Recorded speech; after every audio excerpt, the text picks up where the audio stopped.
What's up, money lovers? Welcome back here today with a very special guest, Antonio Linares. He publishes a Substack where he does deep dives and some brilliant research on companies from Palantir to Spotify, Blackberry, GoPro, and more. So, very excited to have him on today. Thank you for doing this, Antonio. Hey Vinny, thanks so much for having me. I'm very excited. I guess before we get started, if you want to just give a quick little background on yourself. Sure. I'm a private investor. I've been doing this since 2014, but only recently full time for the past few years now. I got into this by accident because back in 2014, I was looking for a way to. Sorry, Vinny, there's a lot of noise coming in. That's okay. I can't hear any. All right. Okay. Cool. So I was looking for a way to fund my entrepreneurial endeavors. Right. I started a company, which was like an Airbnb for parking spots, and I had some money that I made throughout my college years, and I invested it in AMD and in Solar City, which was then acquired by Tesla. I ended up getting some outside funding for the company, and I sort of grew that quite well throughout Spain and stuff. And then actually, my two investments went sort of parabolic, right? Then I was faced with a situation in which I was like, do I continue being an entrepreneur or do I go and be an investor? Right. So I think I chose being an investor for now. And I'm just doing that full time, sharing my thoughts on my Substack and so forth. So that's me pretty much. Awesome. Well, I think there's definitely a lot we can all learn from you. I've been reading your research reports, and they're really great. I love how you tie in a little bit of everything with philosophy and stoicism. We'll get to that more later when we talk about the CEO, I think. But Cool. I just read the Meditations by Marcus Aurelius. Such a good book. Yeah, Did you enjoy? definitely. Oh yeah, it's great.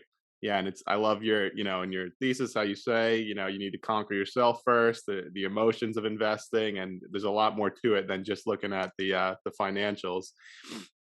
But Definitely. Yeah. so there's lots of companies I would love to pick your brain about. Today we're going to be focusing on BlackBerry, which you've said you think you see a 5 to 10x return from possibly. Is that correct? Yeah, even more than that, if you're willing to hold for long enough. That's my view. I think that the company today is probably the most undervalued tech platform on earth, right? And sort of the macro backdrop before we get into BlackBerry deeper is what's happening with data now in this decade and what's going to happen in the next few decades is very much unprecedented. We're generating so much data. I think last year it was something like it was more than 40 or 50 zettabytes, which is just an immense amount, right? And that has sort of given way to the rise of semiconductors, and very spectacularly so, right? AMD, Nvidia, companies like that, the stock has been through the roof in the past couple of years, and it seems unstoppable. And what I think is going to happen with data next is basically everything is going to be software defined and data driven, right? Industry in general is full of isolated, disconnected hardware devices doing things for us, right? And these data is actually, if connected and if they had some software embedded, could be data generation machines, which we can then use to process that data and obtain insights that would radically increase our efficiency in terms of doing stuff across the board, right? So this is, I think, where BlackBerry fits in. This is the future. And BlackBerry has two key offerings. One of them is IoT, and the other one is cybersecurity. And actually, when I talk about BlackBerry having a much potential higher return than 10x or whatever in the next 5, 10, 15 years, I tend to think a lot about IoT. And here's why. Because today, BlackBerry's RTOS, real-time operating system, which is called QNX, is installed in 195 million cars on the road, right? So that's something like 10, 12% of cars currently on the road today are running BlackBerry software, right? So what is an RTOS? An RTOS, real-time operating system, is an operating system that guarantees it will run properly when it has to. It's the kind of operating system you run on devices that when they don't run properly, things go very wrong. So you think about cars, medical devices, spaceships, planes. By the way, SpaceX runs QNX as well, incidentally. Right. Okay, that's So interesting. So the bottom line about BlackBerry, seen from the IoT perspective, is Netflix has 220 something million subscribers today, right? And the company is valued at 158 billion. Now, BlackBerry is installed in 195 million cars, whilst the company today is valued at something like 3.7 billion, I think, as we speak. So, in essence, as cars become connected, we should see BlackBerry do very well in the future. Yeah, I like that statistic. About the same number of users, let's say, then as Netflix, but Netflix is valued in the hundreds of billions. BlackBerry's only what, 5 billion market cap? Yeah, even less. And to be fair, this infrastructure isn't productive yet for BlackBerry, because the way BlackBerry makes money through QNX is basically by charging royalties. Right? So you pay BlackBerry to run the operating system in your car. The thing is that as industry progresses in the direction that I was outlining when I was talking about the macro backdrop, cars are going to become increasingly software defined. And actually, this kind of happens already. The thing that I think many of us do when we jump into our cars is we look at our phones and we kind of play around with Spotify and we select the playlist we want to listen to, and then maybe we run Waze. We want to make sure we don't spend more in traffic than we have to. So cars are already, without us knowing, becoming smartphones with wheels. On one hand, because of our behavior, because we're so embedded with our smartphones in our day-to-day lives that when we jump onto something that moves, this connection remains. So the difference is that when we drive a car, we need to have our eyes on the road. And currently we have our eyes on our smartphone and on the road. Everyone's doing that nowadays, but no one likes to acknowledge it, but it's sadly what's happening. And it's a bit of a dangerous situation. And then as it refers to cars, cars have all these things running inside. So you have software that takes care of the rear view mirrors. You have software that takes care of the signaling for when you want to take signal that you're going right or left, software for the injection of the gasoline, for everything. And traditionally in cars, the way this has worked is you had switches so you could say it like that. You had switches, different electronic units to take care of each part of the car. And what's been happening in industry over the past 5 to 10 years, so to speak, is that these functions have been aggregated into electronic control units. So basically, the car is increasingly running these little bits, increasingly as if it were one. So in essence, the natural evolution of cars is to become software defined. And that's where we see BlackBerry excel, because in terms of competition, they don't really have that much. There's another company called Wind River Systems, and then the other one, the name doesn't come to mind right now. The basic and Linux as well with their free operating system, but nothing beats QNX in terms of safety. And that's why you have 24 out of 25 electric vehicle OEMs running QNX. The only major EV OEM that doesn't run QNX is Tesla. So it's funny because you see the market absolutely enthused with electric vehicles, and you see many of these stocks still priced way higher than traditional OEMs. But the market isn't really wondering what's running these cars, what's the operating system they are running, because in general, no one is thinking about the connected car trend. Right, and I'm sure most people don't even realize, unless they follow BlackBerry closely, that it is so involved in cybersecurity. And earlier you had mentioned the IoT. Is that the Internet of Things? Could you just briefly explain what that is to people? Sure. So the Internet of Things is about connecting things to the internet, and this trend has been it's been discussed in industry for a long time now, and it's never really taken off. What's happened during and after the pandemic is that different companies and organizations and so forth realized that the value of operating transparent and accountable supply chains is actually much higher than they imagined. So running machines in your supply slash manufacturing process that you can't control from a smartphone and that you can't monitor has some real downside, especially during a pandemic, when you can't send people to operate and analyze these machines and so forth. So this seems to have propelled a change in the way people look at investments in IoT. because now, previously IoT was like, well, nice idea and so forth, but not really interested. Now it's like, okay, now I get the point of connecting things to the internet. And this is happening in industry because of that. And then as it refers to cost, it's different. It's kind of behavioral too, in the sense that consumers are getting so used to receiving certain types of services through their smartphones that have characteristics like it's very easy to interact with a provider, because customer service is great, and everything has sort of generally less friction than in traditional services, right? So people want that in their cars. As it refers to the connected car, I don't think I've explained yet the benefits it would have for drivers and for OEMs. But basically, as a driver, you just want to enjoy your car more for less.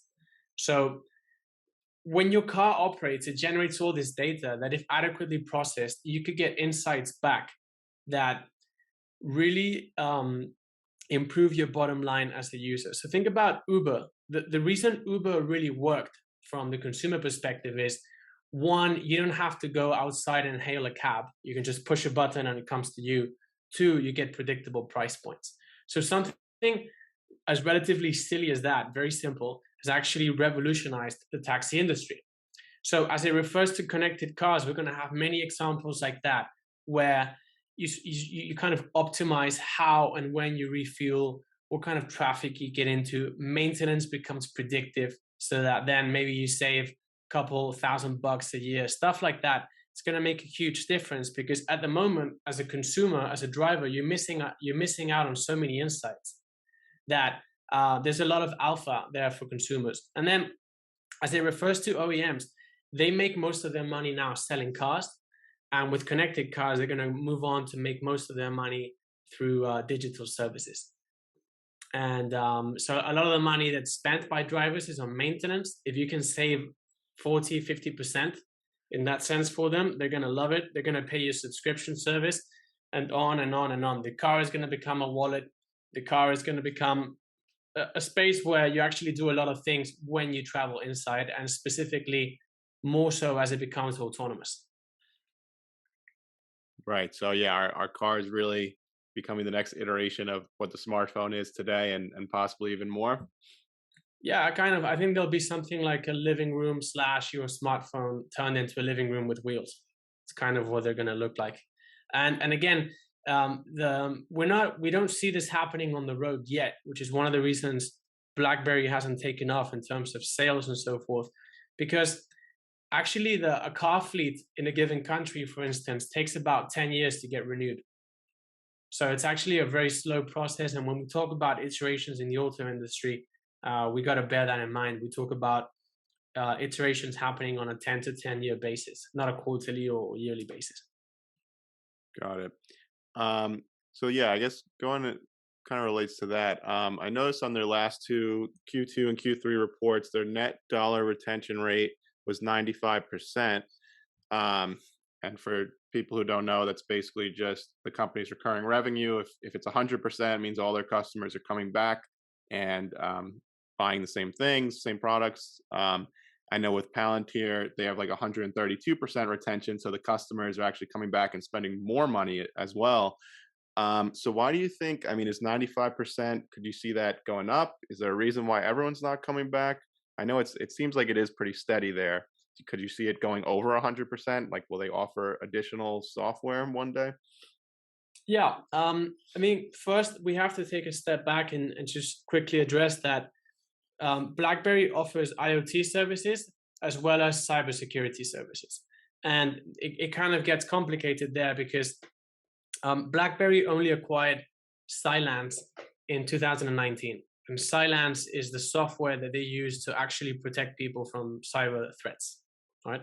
So this software is very new in terms of how long ago it was embedded into BlackBerry, and it's still quite immature. The thing is, if you look through the transcripts of Q2, Q3, 2022, you'll see John Chen talking about or referring to competitive wins against CrowdStrike, SentinelOne, and other legacy players and so forth. But the truth is, BlackBerry hasn't figured out the way to scale their offerings in that sense yet, and it's actually a very new player in the space. So I think CrowdStrike has been running for something like I hope I don't make a mistake here, but it's been something like 10 years, I'm pretty sure. And BlackBerry is very new in this sense. So when we talk about retention, there's kind of different segments to the business. Again, cybersecurity, it's still very immature, and I think we're going to see it pick up over the next year or two. And then in terms of IoT, it's just a different business. It's kind of stagnant in the sense that BlackBerry monetizes once per unit sold, but that's going to move more into a kind of facilitating a data supply chain, which is going to change the way they make money there. So the financials today for BlackBerry generally don't really tell the full story. It looks like a kind of meek looking business without much potential. But the way I look at this investment is by looking at the early market signals that this company is going to be the core of the auto industry in 5 to 10 years. And then as it refers to cybersecurity, that it will probably match the offerings of CrowdStrike and other competitors that are very highly valued by the market. What the market isn't liking now is that cybersecurity isn't growing. And so what's happened there is two things. In the past few quarters, John Chen has made some new hires. One of them is John Giammatteo, who's now running cybersecurity. He comes from McAfee. I think he was the chief revenue officer. And then two, they sold their legacy patent portfolio for $600 million recently. So you got the new hires, and then you have new cash coming in, which they're going to invest in ramping up sales. So actually, I think we have a quarterly report on the 31st of March, and I think we'll begin to see some traction in cybersecurity there. And I think from that point onwards is when we're going to be able to tell whether retention is good or not, or so forth. Because the numbers we have now are just anemic. They are the result of a company that's just reached homeostasis, so to speak. So they've been turning this company around for 8 years now. So the numbers are kind of wishy-washy. Now is when the business is really going to begin to pick up, and we can start to pay more attention to the numbers, in my opinion. Right. So this definitely could be a big turning point. You mentioned some of their competitors like CrowdStrike. Do you feel like this is a crowded space? Are they going to run into issue with competition, or are they doing something more unique? Or I know you've mentioned the innovation stack theory in the past. Is that something you would apply with BlackBerry's situation as well? Yeah, definitely. So there's a lot to unpack there. As it refers to cybersecurity, it's a very contested space. You have a lot of very good companies operating, but then it's going to be a very, very big space. It's going to make semiconductors look small and silly, I think, in 10 years' time, because everything is going to happen in the digital space. We're going to produce so much data. There's going to be such a large surface area to breach that the market's going to be huge. And then as it refers to IoT, BlackBerry is now entering a competition with other huge tech players that want to be a core part of the auto sector, so to speak. So I think you had Google trying to get into this space, but the way BlackBerry is competing in this space is not directly against giants. It's actually made a deal with Amazon in which they created BlackBerry Ivy, which is kind of, if you want to think about it this way, a sort of app store for auto. So basically, if your car, and just to clarify, this is going to be OEM agnostic and cloud agnostic.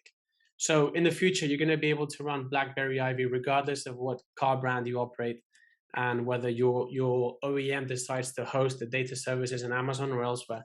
But the point about BlackBerry Ivy is it enables you to extract insights from the data your car generates. And so this has BlackBerry competing against giants that want to enter this space. But the most interesting thing about the BlackBerry Ivy deal is that it's a 50-50 revenue share deal with Amazon. And Amazon is known as quite a predatory partner, right? And so in that sense, what BlackBerry has that other players in the field don't have, including Amazon, Google, and other people that are wanting to enter the space, is the trust of the OEMs. Because one of the things that I think people overlook when analyzing this company is that over the last 8 years, this company has inserted a sort of Trojan horse into the auto space. So it's very difficult to walk up to BMW, companies like that, and say, look, we're going to put this thing inside your car, which is basically going to be how the industry works in the future. It's all gonna rely on data. It's all gonna rely on this operating system. Let me take care of this. It's a very daunting conversation to have with OEMs, and it's not something everyone can do. BlackBerry has done it. So in that sense, that is such a deep moat, and it is probably the deepest value that BlackBerry harbors. It's the trust with OEMs. So in terms of competition there, no one has that trust, and that's going to be an asset, be it for Amazon or if things go wrong with Amazon, maybe for Google. But that's the key thing to have in mind when talking about the IoT competition. And then, as it refers to the innovation stack, obviously, no one has been able to make an RTOS that's better than QNX per the signals that we see in the market. Recently, they closed a deal with BMW. Again, they have 24 out of 25 EV OEMs. They have a focus in this space, which is unmatched. And the thing is that no one is really looking at this space yet. There's no hype about it. You don't hear about other companies that are trying to get into this space. So they've silently built a moat in a space that's going to turn into a very relevant one, probably as relevant as semiconductors today, but no one's paying attention. And then going back to if I see, I believe you asked if I see a way of BlackBerry competing in its own kind of space, right? Yeah. You asked that. The thing with BlackBerry is you have other players that are pure cybersecurity players, and they just do cybersecurity. They prevent threats. But it's the combination of IoT and cybersecurity that makes BlackBerry unique. Because if we think about what the future is likely to look like, it's, again, as I said, things connected to the internet, producing data, sharing it, receiving data to operate based on insights and so forth. So it's the combination of the two. And to be specific, the combination of real-time operating systems and unified endpoint management that makes BlackBerry unique. There's no single company that has a combination of the two. And if my understanding of the future is correct, then I think that will make BlackBerry very successful, and it will kind of have it operating in its own field. Okay. And so when you say BlackBerry's won the trust, is that a result of just years of it taking to develop this, as well as they know what they're getting? Whereas a new, if Amazon tries to do their own, they're unproven, and people will be less willing to switch over. To be honest, I don't know what it's a result of, because I haven't been inside the company, and as is the case pretty much always, I have to operate with market signals that we see. But I don't know how they've done it, but to me it's phenomenal, because really the connected car is the future of the car. And if you look at it, I mean, the only way that can happen is through an RTOS. So I don't know how they've done it, but it's really such a strong moat that's so overlooked. And the trust is palpably there. That's why Amazon closed the deal with them. Otherwise, Amazon would just go straight ahead into it themselves. But you can't, because you need the trust. Right. And then the other thing interesting there, you had mentioned the innovation stack theory. Could you maybe just briefly summarize what that means? And was it the Square co-founder, I think, who originally came up with it? Yeah. So the innovation stack is a theory, or a term that was coined by, I'm looking up the name of the gentleman because I keep forgetting it. I think it's time that I quote him properly. By Tim McKelvey, Square, now called Block, co-founder. And the theory is the way he explained why Amazon was not able to beat Square at their point of sale business in 2014. So in 2014, Amazon said, we're going to go take on Square. We're going to take their merchants away from them. And they went ahead full on. And until then, Amazon's kill rate was 100% when they were able to A, match the service you were offering, B, underprice it. And then by the end of 2014, early 2015, if I'm not mistaken, Amazon sent Square point of sale devices to all of their customers as a, kind of recognizing defeat. And so Tim McKelvey went on to analyze this, and he just realized that the innovation stack is about how companies that are uniquely focused on one thing will basically produce so many thousands of little things for their end consumers. All the focus is going to translate into a kind of intangible mode that end consumers can feel. They can feel the focus that's being placed on solving their problems, and then they will stick around. So that's what happened to Square. And it's actually a theory that I find is very applicable to companies in the digital space. Because in the digital space, switching from one solution to the other as a user has a marginal cost close to zero. So if you think about why you choose an app versus another, when you go to the App Store, it costs the same to click on one app versus the other. So you tend to gravitate to the one that's marginally better. And in the aggregate, that turns into exponential differences in traffic. So when you see a company like Spotify magically outpacing competitors, when you see a company like Palantir to beat Microsoft to Skywise, even though Microsoft started a year earlier, that's kind of the magical intangible force that's acting in the background. And when you look at a company like Blackberry, two things happen. I think the innovation stack is there for sure because that's all they do. They do endpoint protection and real-time operating systems. But two, the fact that John Chen or someone in the together with John Chen had this incredible vision of understanding where industry was heading back when John Chen took the reins of this company. It took me a while to understand what they were heading towards when I first saw the company. But these guys were on this 8 years ago, which is incredible.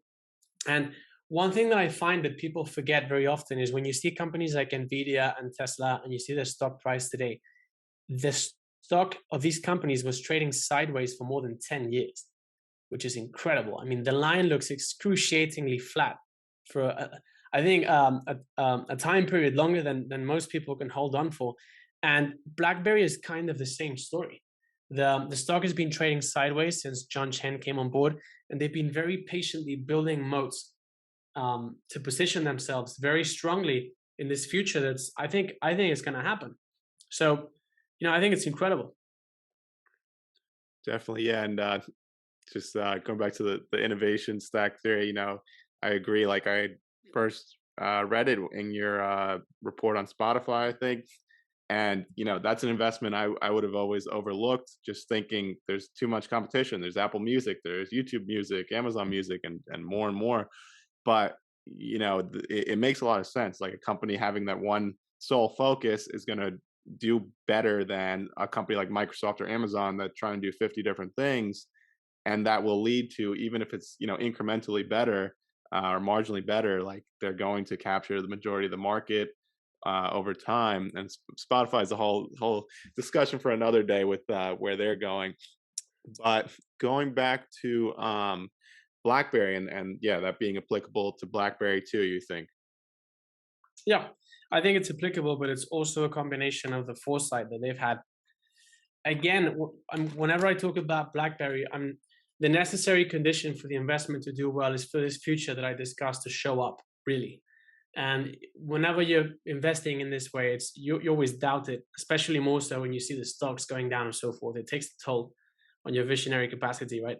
But it's not just their focus on what they've done, it's the foresight, which I find unbelievable. And then what I was saying about Tesla and Nvidia and stuff, they had the same kind of foresight and they were able to hold on to it for a decade plus until it materialized. So for me, perhaps in BlackBerry, it's more a case of seeing the future and executing slowly every day towards it than the actual innovation stack. I think we'll see that play out more once this industry, the combination of unified endpoint management and RTOS matures, and then we see more people entering the field in a way that the market understands. I believe then we'll see the innovation stack come into play. But at this stage, BlackBerry is almost a venture capital kind of play. Yeah, and so that's very interesting. You say like, yeah, BlackBerry has the long-term vision, and that's why it's traded sideways for so long. Other companies that are more focused on appeasing Wall Street quarter to quarter, maybe they're going up 10-20% a year. But like you said, that's a great point. Tesla, AMD, Nvidia, these companies were flat for 10 plus years, and most people are going to give up before then. But BlackBerry could be similar. You mentioned the CEO, John Chen. I know that you referred to him as a stoic as well, and he's a turnaround veteran. Yeah. So he did this previously with another company. I can't remember the name now. I have so much information in my head. It was Sybase. Sybase, yeah. So he did a very good job with Sybase.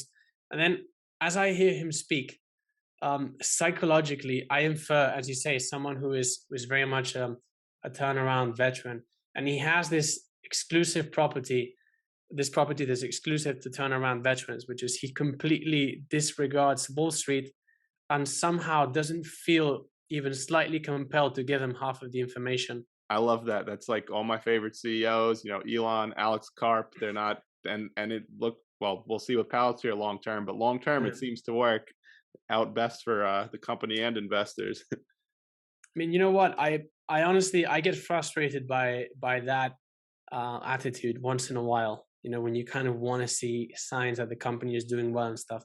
And I wouldn't like it if I didn't see signs of this very good execution. And I think that just to kind of summarize this for the audience, the way that they've inserted this Trojan horse into the auto industry silently over the last almost decade, I think to me is indicative of world-class management. And then again, it's the attitude that we tend to see in other kind of revolutionary CEOs and stuff that kind of further makes it for me. But if I didn't see this, these attributes in BlackBerry's business, I wouldn't care. But I kind of like the combination of the two, just to clarify. Right. And yeah, I know the CEO, I feel like, just from things I've been reading through the past week, people seem to have a mixed opinion on him. And I wonder just how much of it is, investors with a shorter time horizon that are frustrated that they feel he hasn't done more for the company when, and what you're saying is behind the scenes, he actually is setting them up for a great future here. Yeah. So I don't know if this was previously the case about 10 to 20 years ago, but now the market seems to be really focused in the short term. And I think it may have to do with more retail investors perhaps being in the market. I am one, by the way, so I just happen to be a long-term one. Me too. Um, but if I think if you look back and just see the companies that have done really well in terms of shareholder returns over the last 10, 5, even 2 years, although that's a shorter time horizon. If you see the companies that you were able to really build wealth with over the last relevant periods, they took a long while to build the moats and the businesses that then delivered those results. So definitely going back to Nvidia, Tesla, but so many other more traditional companies, it just takes a while for things to compound. And what's happening in the economy now is that increasingly we're doing capitalism without capital. So intangibles are taking over. And if you see, for instance, what makes Tesla an incredible brand, a lot of it is software. And how do you account for software? How do you kind of financially communicate that to shareholders until it translates into sales that skyrocket? You really can't. And that's what's happening with a lot of the most promising companies today. And I think you see that with Palantir today. To really understand where a company is heading, you just have to get very good at understanding the qualitatives and then expand your time horizon, because none of those qualitatives pick up or compound meaningfully in 1 quarter, 2 quarters, even 10. It takes years sometimes. And I think previously with more traditional kind of businesses, you would be like, well, they just bought a boat and now they're operating the boat and the boat is making this much more cash flow. So the stock will kind of tick up a little bit and so forth. Now, none of this happens. I think when you deal with intangibles and software, you get a lot more of the winner takes all kind of mentality / competitive dynamics. And it just takes such a while for that to manifest in terms of financials. But then once it does, it scales very quickly, which is what we're seeing with a lot of these mega stocks today, which are, funnily enough, also inducing more short-term thinking into the market, because everyone's like, I just want to catch the next Tesla and I want to do it this year. Right. This is the year. This is the year that I'm going to get rich and I'm going to catch the next Tesla. And you may well do so, but probably the next Tesla is brewing and it's going to take years and years of just slowly watching the qualitatives unfold. Yeah, that's a really good point, and I think that your argument definitely holds water. I mean, people are just so more and more stuck in this instant gratification world we're living in. I think even beyond investing, and it bleeds over into investing if you don't have your principles going into it. People can't stomach 2 years of a 50% decline, and then on year 3 or year 5 1,000% return. They want it immediately or within a quarter, as you said. And I'll tell you what, Vinny, they're really painful. All the declines, the decline we've been living through in tech stocks over the last year has been immensely painful. So I Definitely. can't blame anyone for not wanting to go through that. But you kind of have to if you want to see the kind of wealth generating returns. Right. Yeah. No, it definitely, that is true. It's tough, especially, I try to look at it less in my portfolio, but I look at it a little too much. And, Tesla's my biggest position and I've been in it since 2019. I'm still way Awesome. in the green, but I've lost 30% of my Tesla position in the Of last course. 2, 3 months. And like, yeah, definitely it still hurts. That's a lot, yeah. um, So I guess going along, what would you say are your like your big bets on the company? What do you need to see happen to really reassure or take your convictions to the next level? Are you looking for certain signs, maybe of like growth or acquisitions that will kind of reinstill that? So one thing that I think the market is going to reward the company for in the short term is increased sales in cybersecurity. So as soon as we see them selling more and better in the cybersecurity space, the market's going to be like, well, now I understand the company, and then it's gonna happily price in the auto mode and so forth. But it needs to see that the company is growing its top line. And if you look at, for instance, CrowdStrike's price to sales ratio, it's 33.16 as of now, and Blackberry's is 5.13. The revenue is actually pretty similar. The difference is one is growing and the other is not. So Wall Street doesn't like stagnant businesses. When it sees that BlackBerry is not stagnant, hopefully, because we don't know if it's going to happen for sure or not, then I think it will happily assign the stock more multiples, higher multiples. And then the second factor is BlackBerry Ivy getting released, which I think is going to happen at some point in the next 12 months, if I'm not mistaken. I think once we see OEMs running BlackBerry Ivy, so having their cars connected to the BlackBerry Ivy system, and then have the system return insights to drivers that help them save money and time, and that somehow translate into a subscription revenue for OEMs, I think the market is going to price that in quite enthusiastically. You see a lot of companies like this nowadays that are just the stock is held up by enthusiasm and by the promise of the technology, and oftentimes the enthusiasm makes it dangerous, but then the promise of the technology down the line makes it very exciting, also in terms of returns. BlackBerry is that kind of stock today, except that one, the value of its technology is not immediately clear. It's buried pretty deep. And then secondly, the financials are actually okay, because if you look at the balance sheet of the company, let me just pull this out so I can refer to the exact numbers. But the most interesting property of the balance sheet is that actually all of its debt is owned by Fairfax, which is a company that in turn owns a very large percentage of the company. In fact, Fairfax owns 46 million shares of BlackBerry stock when there's something like 561 million shares outstanding. So that's almost 10% of the company. The debt today is $673 million. It's convertible. I don't have the terms here, but I know it's convertible. BlackBerry, before the patent sale, had 271 million in cash, and now it has 600 more million coming in. So in essence, the balance sheet is totally de-risked. And previously, it was also very de-risked because the debt is actually owned by a shareholder that has the same interests that shareholders like I do. We want the company to do well. And so in terms of its funding, all the interests are aligned. And then as it refers to the income statement, one very interesting thing that has been happening over the past few years is that its bottom line has been dragged into the red due to unusual items. And John Chen has referenced this in a number of the QR calls, in ER calls. And he said that these were due to costs of unwinding the legacy business. And actually, in the last year, these costs no longer appear in the income statement. And also, it's the time when we see the sale of the legacy patents. So I think BlackBerry, A, the balance sheet is great, all things considered. B, the income statement is sort of reaching an inflection point in which we now have the company making new hires to get sales going. And then we have it no longer spending money to unwind the legacy phone business and so forth. You may recall a couple of months ago the news about the company no longer servicing their mobile phones. So I think in the past 2 months and in the next 2 to 3 months, we kind of see BlackBerry at an inflection point, which has a good balance sheet. It has an income statement that's beginning to look better in terms of producing better results. And now it's just going to get on with sales. Hmm. And then I guess at the opposite end, what would be your reasons for you to lose faith? Like what are some signs maybe that you'll see play out that will make you less confident in the company?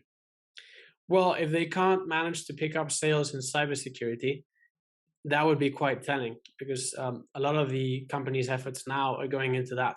So I think it tells you a lot about their capacity to deploy resources in the pursuit of a goal.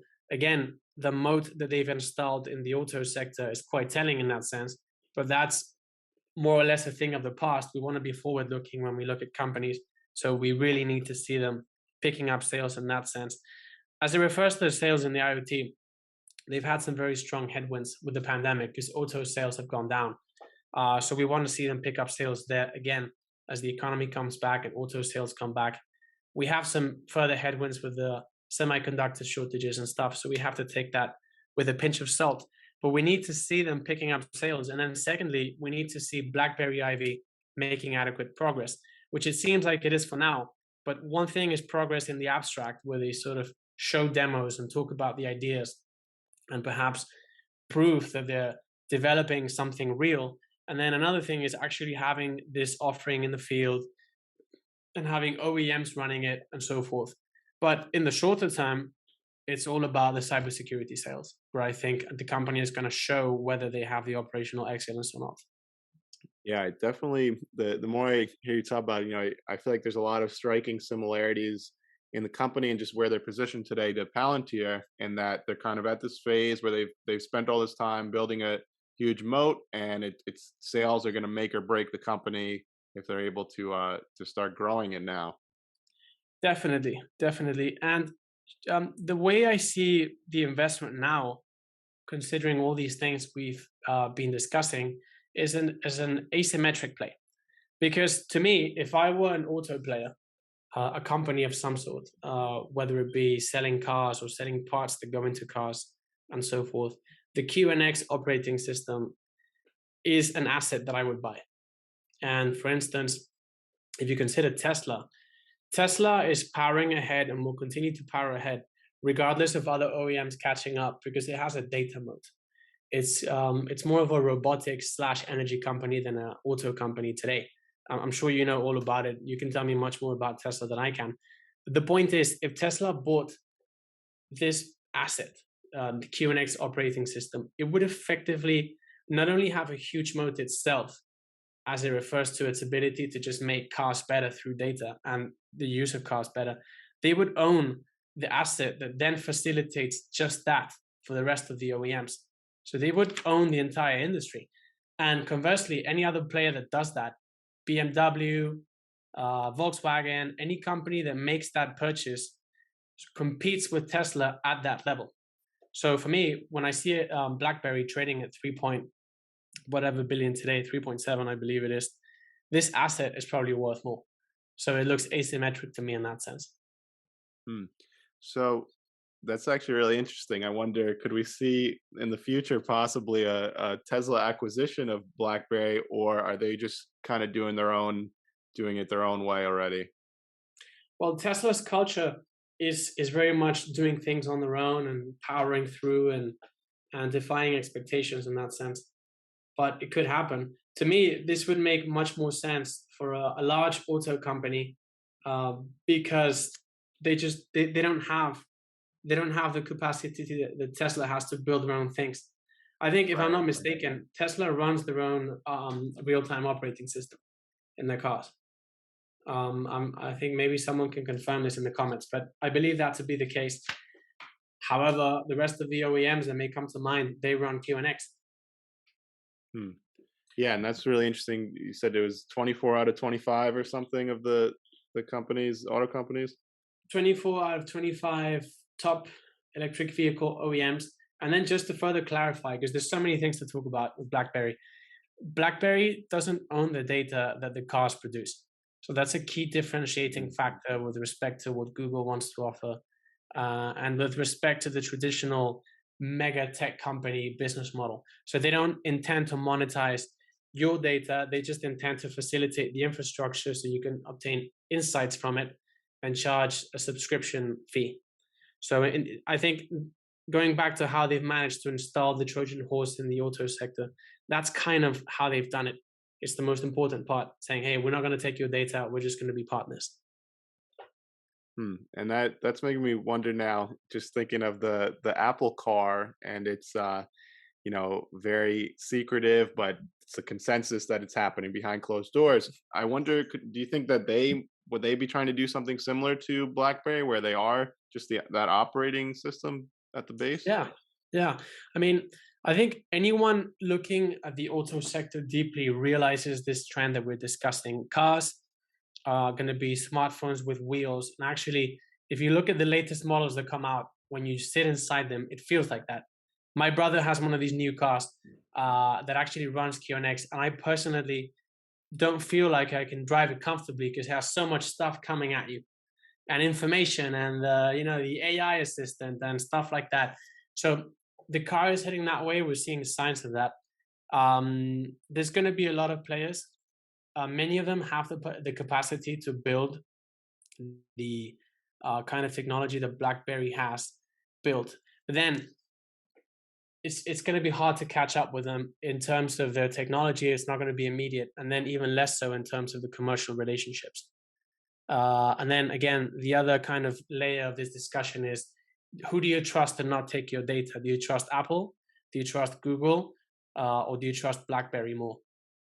And I think that's something that BlackBerry carries with it from its old business, which is a company that I think people intuitively trust. Right. So we're going to have competition, but BlackBerry is well equipped in that sense to deal with the dynamics. Was there anything else you wanted to get to with BlackBerry? Well, I think one thing that shocked me, actually a Twitter friend of mine sent me this a couple of days ago, is that when you look at the lines of code in different devices, you have a Boeing 787, which has something like 7 million lines. You have an F-35 fighter jet with something like 20 million lines. And then you have a car, which has 100 million lines of code today. Wow. So that gives you an idea of the complexity that BlackBerry has had to deal with to get the operating system into 195 million cars on the road. And that is basically the moat that you can buy today at a discount. That's pretty incredible statistic. Wow. And yeah, that definitely goes to show they do have a pretty big barrier to entry probably there. It would seem like it. I think so. That was about everything I had. Thank you for coming on and doing this. I guess one last bonus question I got to ask. Do you do the artwork in your background? The what, sorry? The art in your background? Did you paint those? No, this is actually my brother. He's an artist. Okay. He's been painting for a couple of years now, and he's getting hot. He's getting well known in Madrid. That's awesome. He's nice enough to lend me his artwork. I was gonna say, you're really like a Renaissance man. I know you do like what's it called, computer programming and stuff too. But I guess you're a Renaissance family. Kind of, yeah. Well, thank you for coming on. I really, I've been enjoying reading your deep dives on your Substack. I'll definitely link to that in the description below. And, just getting this long-term perspective, I think is a huge refresher during these, volatile times, just to get away from, like you said, all this short-term focused hype and noise is really all it amounts to. And I think we can all learn a lot from you. So is there anywhere else people can find you? Well, they can find me on my Twitter at AOC 2022, and then on my Substack, antoniolinares.substack.com, where I post stuff weekly. And those are my two profiles, basically. Awesome. So I'll link to those, and would love to have you back on in the future to discuss. I mean, there's so many you've written up on Spotify and Palantir. I thought those were excellent as well. Thank you, Vinny. I'd be really excited to do so. I had a great time. And again, thank you so much for having me. Anytime. All righty. We'll see you guys next time.